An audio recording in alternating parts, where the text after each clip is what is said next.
جہاں تک اب عید کا تعلق ہے، عید سے ہم بہت زیادہ قریب ہے، تو اس سلسلے کے اندر بھی ایک مسئلہ پیش آتا ہے۔ ہمارے بعض نوجوان ایسے ہیں کہ جو عید کے موقع پر مولا کائنات کا 10واں مناتے ہیں، ماتم کرتے ہیں، عزاداری کرتے ہیں، مجلس بھی منعقد کرتے ہیں، مولا کے مصائب بھی پڑھتے ہیں۔ ان تمام مومنین سے، ان تمام بھائیوں سے درخواست یہ ہے کہ اگر آپ نے یہ طریقہ اس سلسلے کے اندر اختیار کیا ہے تو پھر باقی مقامات پر بھی آپ یہی طریقہ اختیار کیجیے، اور اگر آپ نے یہ طریقہ اختیار کیا تو بڑا مسئلہ ہو جائے گا۔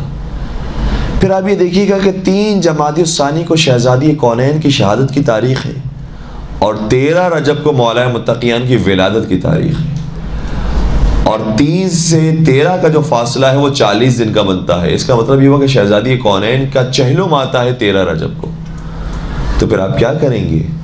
13 رجب کو شہزادی کا چہلم منائیں گے، یہ مولا متقیان کی ولادت منائیں گے۔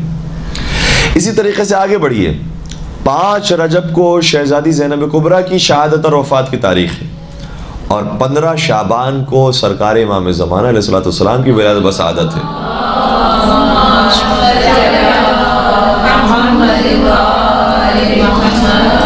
تو شہزادی ثانیہ زہرا کا چہلم آ رہا ہے 15 شعبان کو، پھر 15 شعبان کو ماتم کیا جائے گا، مجلسی ہوں گی، عزاداری ہوگی، یا مولا امام زمانہ کی ولادت کی خوشی منائی جائے گی۔ تو یہ مسائل آگے تک جائیں گے، اور چونکہ 14 معصومین ہیں، 14 معصومین کے ساتھ یہ پاک ہستیاں بھی ملحق کر دی جائیں، تو پھر ہمارے پاس اتنی شخصیات موجود ہیں کہ جن کی شہادت کی تاریخیں ہیں، اور پھر ساتھ ساتھ اتنی ہی شخصیات موجود ہیں جن کی ولادت کی تاریخ بھی ہے۔ اور پھر اگر ہم اور زیادہ خوشیوں کی تاریخوں کو بھی دیکھیں کہ شہزادی کونین اور مولا متقیان کی عقد کی تاریخ ہے، رسول خدا اور خدیجہ طاہرہ کے عقد کی تاریخ ہے، یہ بھی خوشیوں کی تاریخ ہے۔ پھر ان خوشیوں کی تاریخوں کے اندر بھی غم کی تاریخ آ رہی ہے، تو پھر ایک عجیب ماحول بن جائے گا کہ ایک جگہ پر ماتم ہو رہا ہے، دوسری جگہ پر جشن ہو رہا ہے، اور پھر دونوں کے ہاتھوں میں کچھ نہ کچھ اگر آ گیا تو آپس میں ہی بھڑ جائیں گے، اور کہیں گے تم غلطی پر ہو، وہ کہیں گے تم غلطی پر ہو، اور اس طرح سے جو مومنین کے درمیان اتحاد کی فضا قائم ہونی چاہیے وہ اتحاد بکھر جائے گا۔ اس لیے ہمیں اتنا ہی غم منانا چاہیے جتنا چھٹے سرکار نے بیان کیا ہے، اور ویسی ہی خوشی منانی چاہیے جو چھٹے سرکار نے منائی ہے۔ چھٹے سرکار جو طریقہ تھا عید کے سلسلے کے اندر دونوں حوالے سے روایتیں موجود ہیں۔ چھٹے امام کے سامنے جب کسی نے آ کر مبارکباد پیش کی تو امام نے فرمایا ہمارے لیے عید کا دن نہیں ہے، کیونکہ جب ہم دیکھ رہے ہیں کہ ہمارا حق ہمارے غیر کے ہاتھوں میں موجود ہے تو ہم خوشی کیسے منا سکتے ہیں؟ ہمارا حق ظالموں کے ہاتھوں میں موجود ہے، اس لیے ہم خوشی نہیں منا سکتے۔ لیکن وہی چھٹے امام کے جو فرما رہے ہیں کہ عید کا دن جیسے خوشی کا دن ہمارے لیے ہونا چاہیے تھا ویسا نہیں ہے، وہی چھٹے امام ہمیں نماز عید بھی سکھا رہے ہیں، اور نماز عید کے اندر دعائے قنوت بھی سکھا رہے ہیں، اور دعائے قنوت کے اندر باقاعدہ یہ جملہ ارشاد فرماتے ہیں کہ اے پروردگار تو نے یہ دن ہمارے لیے عید کا دن قرار دیا ہے، تو اے پروردگار اس دن کے واسطے سے ہمیں اس خیر میں داخل فرما جس میں محمد و آل محمد کو داخل فرمایا۔ اللہم صلی علی محمد اور ہر اس شر سے نجات عطا فرما جس سے محمد و آل محمد کو نجات عطا فرمائی۔ تو یہ دعا بھی چھٹے امام نے اسی دن کے بارے میں بیان فرمائی، اور چھٹے سرکار اس دن اچھا نیا لباس پہنا کرتے تھے، اور اسی دن کے بارے میں چھٹے سرکار نے اعمال بیان فرمائے۔ تو اگر کوئی شخص ماتم کرتا ہے، عزاداری کرتا ہے، تو پھر اسے چاہیے کہ پوری چھٹے امام کی حدیث پر عمل کرے، اور پوری چھٹے امام کی سیرت پر عمل کرے، پھر وہ نماز عید بھی پڑھے، پھر اس کے اندر وہ قنوت بھی پڑھے، پھر ویسا لباس بھی پہنے، اور ویسے ہی اعمال بھی انجام دینے کی کوشش کرے کہ جیسے چھٹے سرکار نہیں تھی، اور پھر ساتھ ساتھ اگر وہ کچھ دیر کے لیے مولا امام حسین کا غم مناتا ہے تو اس کے اندر بھی کوئی مذائقہ نہیں، کیونکہ عید کے دن کے بارے میں بھی زیارت امام حسین وارد ہوئی ہے کہ امام حسین کو اس دن یاد کیا جائے، اور امام حسین کو ہر دن یاد کیا جائے، خوشی کا موقع ہو یا غم کا موقع ہو، امام حسین علیہ الصلوۃ والسلام کو انسان کبھی بھی فراموش نہ کرے۔ تو اب ہمارا نتیجہ کیا نکلا؟ بالآخر ہمیں خوشی منانی ہے یا غم منانا ہے؟ آخر میں کرنا کیا ہے؟ حقیقت یہ ہے کہ انسان کے جذبات اور انسان کے احساسات ایسے ہوتے ہیں کہ ایک لحاظ سے دیکھا جائے تو وہ خوشی منا رہا ہوتا ہے، اور دوسرے لحاظ سے دیکھا جائے تو وہ غم منا رہا ہوتا ہے. اور ان دونوں چیزوں کو جمع کرنا ممکن ہوتا ہے. کیسے جمع کرنا ممکن ہوتا ہے؟ ایک میں حدیث کا سہارا لوں. مولا متقیان امیر المومنین حضرت علی بن ابی طالب صلی اللہ علیہ وسلم نہج البلاغہ میں ارشاد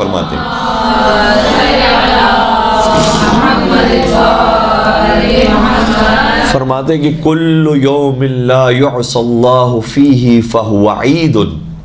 مومن کے لیے تو ہر وہ دن عید کا دن ہوتا ہے جس میں وہ اللہ کی معصیت نہیں کرتا. تو اگر آج ہم نے اللہ کی معصیت نہیں کی تو آج ہمارے لیے خوشی کا دن ہے. اور مجھے یہ سوال کا جواب بتائیے کہ اگر انسان نے 21 رمضان کو کوئی گناہ نہ کیا ہو تو کیا اس اعتبار سے کہ اس نے کوئی گناہ نہیں کیا ہے عید کا دن ہے یا نہیں ہے؟ اس اعتبار سے خوشی ہے ہمیں کہ کم از کم پروردگار نے ہمیں توفیق دی کہ ہم سے کوئی گناہ نہیں ہوا آج کے دن. آج ہم نے سارا دن خدا کی بندگی اور خدا کی اطاعت میں گزارا. تو اس اعتبار سے مجھے خوشی ہے کہ پروردگار تو نے مجھے علی کے نقش قدم پر چلنے کی توفیق عطا فرمائی. مجھے علی والوں میں شمار کیا, میرا شمار علی کے محبوں میں کیا, میرا شمار علی کا ساتھ دینے والوں میں کیا, میرا شمار علی کے عزاداروں میں کیا. اس اعتبار سے مجھے خوشی ہے کہ میرا شمار علی والوں میں ہو رہا ہے. لیکن مجھے اس اعتبار سے غم بھی ہے کہ میرے علی پر آج کی رات بڑی سخت گزری ہے. میرے علی پر آج کی رات مصیبتوں کے پہاڑ ٹوٹے ہیں اور میرا علی آج کی رات اس دنیا سے رخصت ہوا. تو اس اعتبار سے مجھے غم ہے کہ میرے مولا پر کیا کیا مصائب ڈھائے گئے, اور اس اعتبار سے مجھے خوشی ہے کہ میں مولا کے چاہنے والوں میں ہوں. تو دونوں چیزوں کو جمع کیا جا سکتا ہے کہ ایک اعتبار سے انسان کو خوشی ہو, دوسرے اعتبار سے انسان غمگین ہو.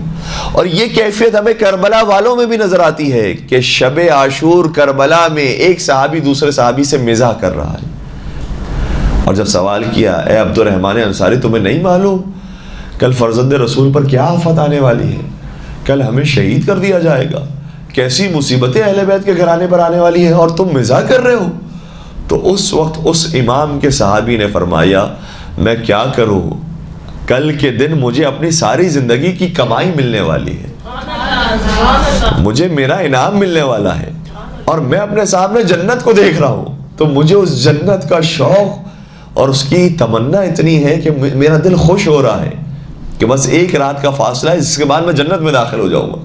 اس کے بعد مجھے پنجتن پاک کا جوار ملے گا, اس کے بعد مجھے علی مرتضیٰ کا دیدار ملے گا. اس لیے اس طرف سے مجھے خوشی بھی ہے. تو یہ دونوں چیزیں جمع ہو سکتی ہیں کہ ایک طرف سے انسان غم منا رہا ہو کہ جو مصائب ڈھائے گئے ہیں اس کے اوپر ہمیں غم ہے, دوسرے اعتبار سے خوشی اس بارے میں ہو کہ ہمارا شمار اہل بیت کے چاہنے والوں میں, ہمارا شمار خدا کی بندگی کرنے والوں میں. یہ دونوں چیزیں, دونوں کیفیات انسان کے اندر جمع ہو سکتی ہیں, اس کے اندر کوئی مذائقہ نہیں. اور کیا ہمارے کبھی کبھار خدا نہ کرے کسی عزیز کا انتقال ہو, لیکن جب انتقال ہو جاتا ہے تو کیا ہماری زبان سے خود یہ جملے نہیں نکلتے کہ بیچارہ وہ 15-20 سال سے اسی مرض میں مبتلا تھا, کتنا پریشان تھا, خدا نے اس کی مشکل کو آسان کر دیا. تو ایک طرف سے ہمیں افسوس ہوتا ہے کہ وہ دنیا سے چلا گیا, ہم سے بچھڑ گیا, اب ہم اس کو نہیں دیکھ سکتے ہیں, لیکن اس اعتبار سے ہمیں کم از کم اطمینان ہوتا ہے کہ اس کی تکلیفوں میں کمی آ گئی, اس کو اب سکون کا مقام مل گیا اور وہ اس دنیا سے اس عالم کی طرف چلا گیا. کم از کم ہمیں اس اعتبار سے سیٹسفیکشن حاصل ہو گئی. تو یہ دونوں جذبات ہمارے اندر ہوتے ہیں, اس لیے ہمیں دیکھنا پڑتا ہے کہ وہ کس اعتبار سے ہے اور یہ کس اعتبار سے, ہمیں غم کس اعتبار سے ہے, ہمیں خوشی کس اعتبار سے. تو عید کے دن ہمیں خوشی اس اعتبار سے ہے کہ الحمدللہ ہم نے ماہ رمضان کے روزے رکھے, الحمدللہ ہم نے شب قدر کے اندر اعمال انجام دینے کی کوشش کی, الحمدللہ ہم نے مجالس کو منعقد کیا, مجالس کے اندر شرکت کی, اور الحمدللہ ہم عید کے دن بھی خدا کی بندگی کرنے والوں میں. اس اعتبار سے ہمیں خوشی ہے. لیکن اس اعتبار سے ہمیں افسوس بھی ہے کہ ہمارا زمانے کا امام پردہ غیب میں ہے. ہر صحابی اپنے وقت کے امام کو دیکھ سکتا تھا, میں اپنے زمانے کے امام کو دیکھنے سے محروم. مجھے یہ افسوس بھی ہے کہ میرا عید کا دن ہے, میں اپنے عزیزوں کے ساتھ گزارنا چاہتا ہوں, اور جو میرے وقت کا امام تھا وہ مجھ سے دور ہے اور میں اس کے دیدار سے محروم ہوں. میں اس کی بارگاہ میں نہیں آ سکتا, میں اس سے ملاقات نہیں کر سکتا, اس کا مجھے افسوس ہے. تو اس اعتبار سے افسوس, اس اعتبار سے خوشی, یہ دونوں چیزیں جمع کی جا سکتی. اور یہ ہر معاملے کے اندر ہے. ہم بلا وجہ کیوں اختلافات قائم کرتے ہیں اور جھگڑنے کے بہانے تلاش کرتے ہیں؟ ہمیں اتحاد کے بہانے تلاش کرنے چاہیے. اور اگر کوئی عید کے موقع پر ماتم بھی کر رہا ہے، اسے لڑنے کی ضرورت نہیں ہے کہ ہاں ٹھیک ہے، حق بنتا ہے کہ اس موقع پر بھی ماتم کیا جائے کہ ہم کربلا والوں کے خون کا بھی انتقام نہیں لے سکے. اس کا ہمیں افسوس ہے. کاش پروردگار زمانے کے امام کو ظہور فرمائے تاکہ ہم قاتلین مولا امام حسین سے مقابلہ کر سکیں اور اس خون کا انتقام لے سکیں. اور ساتھ ساتھ ہمیں خوشی اس بارے میں ہے کہ ابھی بھی ہمارا شمار مولا کے چاہنے والوں میں، امام کے عزاداروں میں اور مولا کے محبوں میں ہوتا ہے. تو اس اعتبار سے ہمیں خوشی ہے. ان دونوں چیزوں کو جمع کر کے بھی ہم سکون کے ساتھ اچھے انوائرمنٹ کے اندر رہ سکتے ہیں. اور یہ دونوں چیزیں ہمارے سامنے روایات کے اندر آتی ہیں. ایک اور ساتھ ساتھ ہمیں بات کو بیان کرنا تھا کہ عید منانا اور خوشی منانا، اس کی بھی بڑی تاکید کی گئی ہے اسلام کے اندر. کبھی کبھار ہمارے بعض دیندار ایسے افراد بھی ہوتے ہیں کہ جو بہت زیادہ خشک ہو جاتے ہیں، بہت زیادہ سنجیدہ ہو جاتے ہیں، اور ان کی زندگی آپ دیکھیں بڑی سادگی کے ساتھ گزر رہی ہوتی ہے. کوئی ان کے قریب جانے سے بھی ڈرتا ہے. معصومین کی زندگی ایسے نہیں ہوتی تھی. رسول خدا حضرت محمد مصطفیٰ صلی اللہ علیہ وسلم کے بارے میں ملتا ہے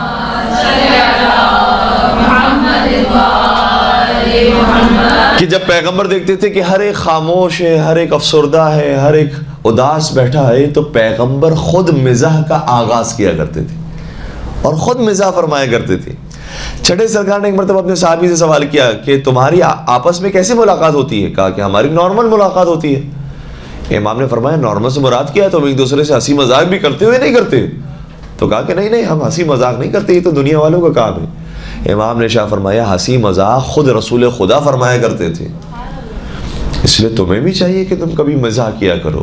اور ہمارے پاس بہلول دانا کے واقعات موجود ہیں بڑے کثرت کے ساتھ، کہ جس کے اندر بڑے خوبصورت باتیں موجود ہیں، طنز و مزاح کی باتیں موجود ہیں، اس کے اندر پیغامات موجود ہیں.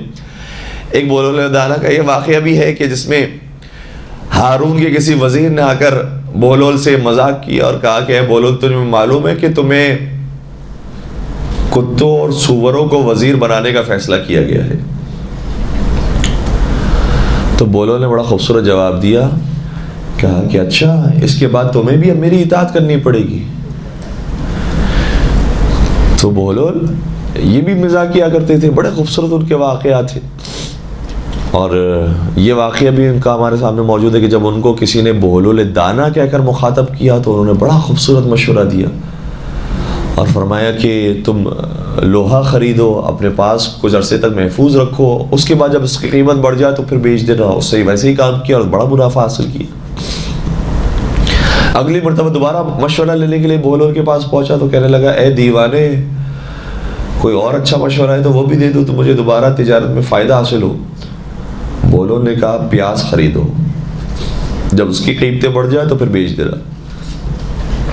پیاز خرید کر اپنے پاس محفوظ کر لی. قیمتیں بڑھی، جب پیاز بیچنے کے لیے نکلا تو اتنی بدبو، اتنا تعفن پھیل گیا، کوئی خریدار نہیں، کسی کو بیچ نہیں سکتا. بہلول کے پاس آیا، کہا بہلول پہلے مرتبہ تو تم نے بڑا اچھا مشورہ دیا تھا، دوسری مرتبہ کیوں مجھے ایسا مشورہ دیا کہ میرا نقصان ہو گیا؟ بہلول نے کہا پہلی مرتبہ تم نے مجھے دانا کہہ کر مخاطب کیا تھا، اس لیے میں نے تمہیں عقل مندانہ مشورہ دیا. دوسری مرتبہ تم جب میرے پاس آئے تو مجھے دیوانہ کہہ کر مخاطب کیا، تو میں نے تمہیں دیوانہ جیسا مشورہ دیا. تو یہ ہنسی و مزاح اہل بیت کے اندر، اہل بیت کے اصحاب کے اندر پایا جاتا تھا. یہ طنز و مزاح کی کیفیت اور یہ مذاق ہمارے درمیان بھی ہونا چاہیے. اور دیندار افراد اپنے بچوں کے ساتھ، اپنی فیملی کے ساتھ، اپنے رشتہ داروں کے ساتھ اس طرح کا مزاح کرے، بہت اچھی بات ہے، اس کے اندر کوئی مذائقہ نہیں. اور یہ پروردگار کے ناموں میں سے ایک نام ہے کہ ان اللہ هو جمیل یحب الجمال. پروردگار خود جمیل ہے اور پروردگار حسن و جمال کو پسند کرتا ہے. پروردگار حسن و جمال کو، خوبصورتی کو پسند کرتا ہے. یہ چیزیں ہمارے درمیان ہونی چاہیے کہ جو حلال لذات ہے اس کو بھی حاصل کیا جائے. مولا امیر کائنات کے نہج البلاغہ میں فرمانی ہے، فرماتے ہیں للمؤمن ثلاث ساعات، مومن کی زندگی میں 3 حصے ہونے چاہیے. ساعۃ یناجی فیہا ربہ، زندگی کا ایک حصہ ایسا ہو کہ جس میں وہ اللہ کی عبادت کرے، وساعۃ یرم معاشہ، اور زندگی کا دوسرا حصہ ایسا ہونا چاہیے جس میں وہ رزق حلال کمائے، وساعۃ یخلی بین نفسہ ولذتہا فیما یحل ویجمل، اور زندگی کا تیسرا حصہ ایسا ہونا چاہیے جس میں وہ حلال لذات کو حاصل کرے جو اس کے لیے حسین و جمیل ہو اور جو اس کے لیے حلال ہو، تاکہ وہ جو طاقت حاصل کرے اس کے بعد خدا کی بہتر انداز میں عبادت اور اطاعت کر سکے۔ تو حلال لذات حاصل کرنے کی بہت زیادہ تاکید ہے۔ باقاعدہ کی روایت ہے جس میں بیان کیا، اور یہ روایت ایسی ہے جو چوتھے امام زین العابدین علیہ السلام کے ذریعے تک پہنچی۔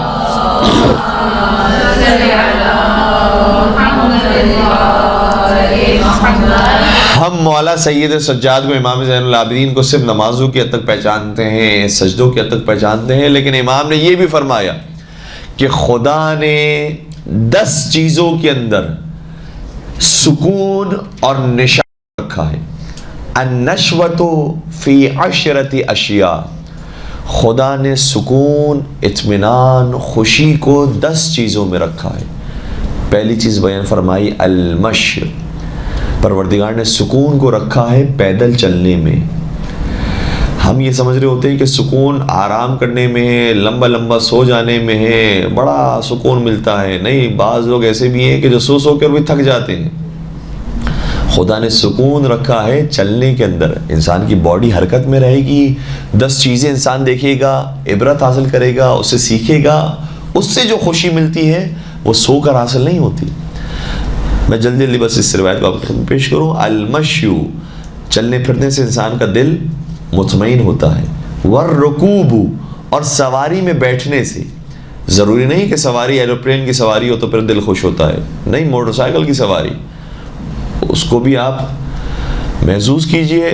تھوڑا سا انسان لانگ ڈرائیو پر نکلتا ہے، 10 چیزیں انسان دیکھتا ہے، کبھی کسی کو کرب کے اندر، تکلیف کے اندر دیکھتا ہے تو اپنا غم بھول جاتا ہے اور کہتا ہے کہ اس کے پاس اتنی مشکلات ہیں، کم از کم یہ مشکلات تو میرے پاس نہیں ہے، اس لیے روحانی سکون حاصل ہوتا ہے۔ پھر آگے شاہ فرمایا پانی کو دیکھنے سے، اور جو کراچی والے ہیں وہ تو اس سے زیادہ، مجھ سے زیادہ بہتر جانتے ہیں کہ ساحل سمندر پر جانے سے کتنا سکون حاصل ہوتا ہے۔ تو پانی کو دیکھنے سے سکون حاصل ہوتا ہے، مولا سید سجاد میں فرما رہے ہیں۔ سبزے کو دیکھنے سے، گھاس کو دیکھنے سے، درختوں کو دیکھنے سے سکون حاصل ہوتا ہے۔ پھر فرمایا اچھے چہرے کو دیکھنے سے سکون حاصل ہوتا ہے، البتہ اس کے اندر وہ قید ہے کہ جس کو دیکھنا حلال ہو، دیکھنے سے سکون حاصل ہوتا ہے۔ پھر مولانا نے شاہ فرمایا اور حکمت کی باتیں سننے سے سکون حاصل ہوتا ہے۔ اور یہ مولا امیر کائنات کے بھی فرمان ہے، نہج البلاغہ کے اندر فرماتے ہیں کہ ان هذه القلوب تمل، یہ دل ایسے ہیں جو مرجھا جاتے ہیں، اگر ان کی مرجھاہٹ ختم کرنی ہے اور انہیں تر و تازہ کرنا ہے تو حکمت کی باتیں پڑھو، حکمت کی باتیں سنو، اس سے دل تر و تازہ ہوتا ہے۔ تو حکمت کی باتیں سننے سے، اچھے افراد کی صحبت میں بیٹھنے سے، صرف صحبت میں ہم بیٹھ گئے ہیں جو نیک لوگ ہیں، جو درویش لوگ ہیں، جو اچھے واقعات بیان کرتے ہیں، کچھ اچھے لطیفے خوبصورت باتیں کرتے ہیں، ان کی صحبت میں بیٹھنے سے انسان کو بڑا فائدہ ہوتا ہے۔ اور آج کا جو مسئلہ ہے وہ یہ ہے کہ لوگ موبائل کے اوپر اپنا وقت بہت زیادہ لگا رہے ہوتے ہیں۔ موبائل کو ضرور دیکھیے، موبائل کے اندر بہرحال انفارمیشن موجود ہے، لیکن خود رپورٹس یہ ہیں کہ موبائل کو زیادہ استعمال کرنے سے انسان کا ذہن کمزور ہو جاتا ہے، قوت تفکرہ کم ہو جاتی ہے۔ کتاب پڑھنے میں اور موبائل دیکھنے میں بہت فرق ہے۔ جب انسان کتاب پڑھ رہا ہوتا ہے تو پورے تمرکز کے ساتھ کتاب پڑھ رہا ہوتا ہے، اس کا ذہن کام کر رہا ہوتا ہے اور اس سے نتیجے نکال رہا ہوتا ہے، پڑھتے پڑھتے 10 باتوں کو جوڑ رہا ہوتا ہے۔ لیکن جب موبائل دیکھ رہا ہوتا ہے تو اس کا ذہن کام نہیں کرتا، صرف اس کی آنکھیں کام کر رہی ہوتی ہے، اور دیکھ رہا ہوتا ہے کہ بھائی کسی کو اس معاملے پر ایوارڈ مل گیا، کسی کی اس سے ملاقات ہو گئی، اتنے لوگ وہاں پر مر گئے، اس کا جو ہے وہ فلاں سے دوبارہ سے دوستی ہو گئی اور یونین ہو گیا۔ ان طرح کی رپورٹس کو اور اس طرح کی خبروں کو انسان دیکھ رہا ہوتا ہے، جس سے خستگی میں اضافہ ہوتا ہے۔ اس لیے موبائل دیکھیں لیکن محدود وقت تک اور کم سے کم دیکھنے کی کوشش کریں۔ یہ ایسی بیماری ہے جو آج کل کا نیا نشہ ہے، انسان اس میں ملوث ہو جاتا ہے، اس کو چھڑوانا مشکل ہو جاتا ہے۔ اس لیے ایسے ہی اس سے پرہیز کرنے کی اور بھاگنے کی کوشش کریں کہ جیسے ہم کسی نشے سے بھاگنے کی کوشش کرتے ہیں. تھوڑا سا اگر استعمال کر لیتے ہیں اس کے بعد فوراً سے کوشش کریں کہ جو اصل مقصد تھا اس کا جوابات دینے کے بعد، واٹس ایپ یوز کرنے کے بعد، کمیونیکیشن کرنے کے بعد اس کو بند کرنے کی کوشش کریں، ورنہ یہ نشہ بڑا خطرناک ہے. تو آج کل کے دور کے اندر اگر انسان سکون حاصل کرنا چاہتا ہے تو اس دنیا کو دیکھے، باہر نکلے، لوگوں سے ملاقات کرے، لوگوں کے آئیڈیاز سنے، لوگوں کو جوابات دے. گفتگو کرنے سے بھی انسان کی روح تر و تازہ ہوتی ہے. اس طرح سے عید کا دن منائیں کہ انسان کی روح تر و تازہ ہو جائے، اور جو حرام ہے اس سے محفوظ رہنے کی کوشش کریں. تو انشاءاللہ یہ وہ دن عید کا دن ہوگا کہ جو مولا متقیان کے مطابق بھی عید کا دن کہلانے کے لائق ہے، کہ ہر وہ دن مومن کے لیے عید کا دن ہوتا ہے جس میں وہ معصیت پروردگار نہ کرے. مرتبہ مل کر درود پڑھ دیجئے. محمد و آل محمد.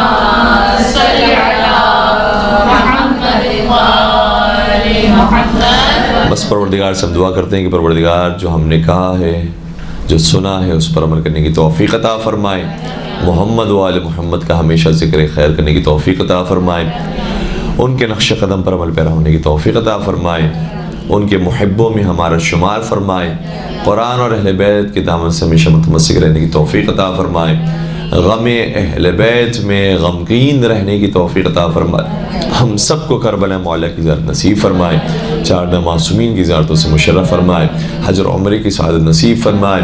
بے اولاد مومنین کو امام حسن امام حسین کا واسطہ اولاد صالحہ نصیب فرما. بے روزگار مومنین کو امام جواد کا واسطہ برسر روزگار فرما. جو برسر روزگار ہے ان کے روزگار میں برکت و وسعت و کثرت نصیب سب فرما. ہم سب کو مولا امام زمانہ کے سچے عاشقوں میں شمار فرما. ان کے ظہور پر نور میں تعجیل فرما، اور ان کی حکومت کو دیکھنا ہم سب کو نصیب فرما. ربنا تقبل منا انك انت السميع العليم وتب علينا انك انت التواب الرحيم برحمتك يا ارحم الراحمين. اللهم صل على محمد وآل محمد وعجل فرجهم.